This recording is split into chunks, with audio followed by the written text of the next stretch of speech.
শরিক আপনি মুখ্যমন্ত্রী, কত ক্ষমতাবান ব্যক্তি। মহারাজা প্রদ্যোৎ কিশোর দেববর্মনের 13 জন এমএলএ মাত্র, আর আপনার 33-34 জন। আপনি মুখ্যমন্ত্রী, উনি একজন এমডিসি। আপনি এই বিশ্বের সবচেয়ে সর্ববৃহৎ পার্টি বলছেন, রাষ্ট্রবাদী পার্টি। আপনি মহারাজাকে বের করে দিন অ্যালায়েন্স থেকে, বের করে দিন।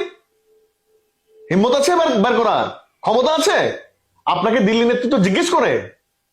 মহারাজার বোনকে এমপি টিকিট দিয়েছে ডাইরেক্ট রেবতীকে, রেবতী ত্রিপুরা স্ট্যান্ডিং এমপি, দুঃসময়ের বিজেপির কর্মী। স্ট্যান্ডিং এমপি কে কেটে মহারাজার বোনকে প্যারাশুট দিয়ে টিকিট দিয়েছে। জিজ্ঞেস করেছে দিল্লি নেতৃত্ব বিজেপির মুখ্যমন্ত্রীকে বা বিজেপি সভাপতিকে? তাদের 2 পয়সার দাম নেই দিল্লির নেতৃত্বের কাছে। সিরিয়াসলি বলছি, যদি 2 পয়সার দাম থাকতো তাহলে মুখ্যমন্ত্রীকে ডেকে নিয়ে বলতো কি করবে, কি করব, পার্টির একজন কার্যকর্তাকে দিন।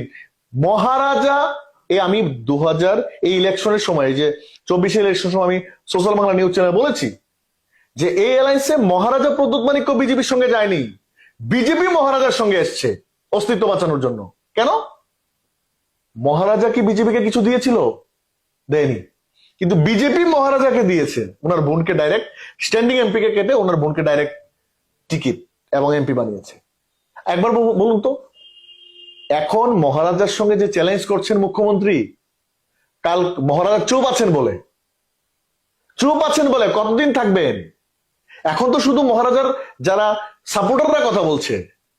যখন মহারাজা কথা বলবে শুরু করবে, ওই দিন মানিক সাহা মানে রাত এখনো ঘুম হয় না, তখন আমি মানে এটা আমি ওনার দীর্ঘায়ু কামনা করি, পলিটিক্যাল স্ট্রোক করবেন।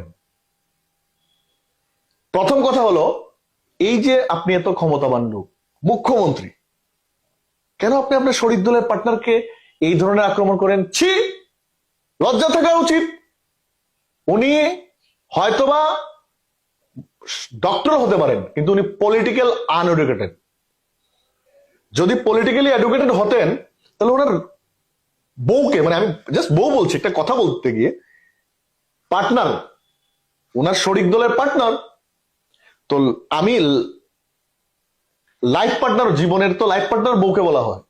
তো যে পার্টনারের সম্বন্ধে যখন আমি বাইরে এসে বাজে কথা বলবো যে আমার বউ এটা, তো আমি কি ধরনের হাজবেন্ড? তো আপনার শরিক দল টিপ্রামথা, আপনি সেই শরিক দলের সুপ্রিমোর সম্বন্ধে আপনি মিডিয়ার সামনে এসে বক্তব্য রাখছেন, এই করছে সেই করছে। আরে ভাই, মিডিয়াতে জনগণকে বিচার দিতে হয়। আপনি ফট করে বের করে দিন যে তাদের সঙ্গে আমরা অ্যালায়েন্স ভেঙে দিলাম। শুধু এই যে বললাম একটু আগে, 2 পয়সার ভ্যালু নেই বলেই বক বক বক বক করছে। কিন্তু দিল্লি, আমি বলছি, এই 2000 আমি গত বছর বলেছিলাম যে মানিক সাহাজির মুখ্যমন্ত্রী চেয়ার নড়বড়ে হয়ে আছে, এবং এই গন্ধ পেয়ে উনি এখন এইগুলো এই মন্তব্য করছেন। আর দেখেছেন বিপ্লব দেব জি, প্রাক্তন মুখ্যমন্ত্রী, কোনো বলছে মহারাজা প্রদ্যোৎ বিক্রমের বিরুদ্ধে? আমি দেখুন, আমি নিউট্রাল কথা বলছি। আপনি আমাকে বলেছেন কংগ্রেস হিসেবে নয়, একজন আইনজীবী হিসেবে বা একজন সিটিজেন অফ ত্রিপুরা হিসেবে আমার ইন্টারভিউ নিচ্ছেন। বিজেপিকে হাঁটাতে গেলে, বিজেপিকে রাতের ঘুম কাটতে গেলে মহারাজা প্রদ্যোৎ মানিক্য 2028 সালের জন্য, পরবর্তী সময় কি হবে আমি জানি না, 2028 সালের অব্দি মহারাজা প্রদ্যোৎ মানিক্য ফ্যাক্টর। এবং এই মহারাজা প্রদ্যোৎ মানিক্যকে ছাড়া নরেন্দ্র মোদীজির মতো একটা ক্ষমতাবান ব্যক্তির কে দুর্বল করা ত্রিপুরা রাজ্যে, এটা মানে কি বলে অলিক স্বপ্ন। এবং মহারাজাকে ছাড়াও বিজেপি কামব্যাক করা 2028 সালে ইম্পসিবল। অ্যাটাক করছে, কিন্তু প্রত্যেকটা মুহূর্তে মহারাজা প্রদ্যোৎ মানিক্যকে অ্যাটাক করছে। কেন? শরিক দল হওয়ার পরও বিরোধীর কাজটা তো এখন তীব্রমতা করছে।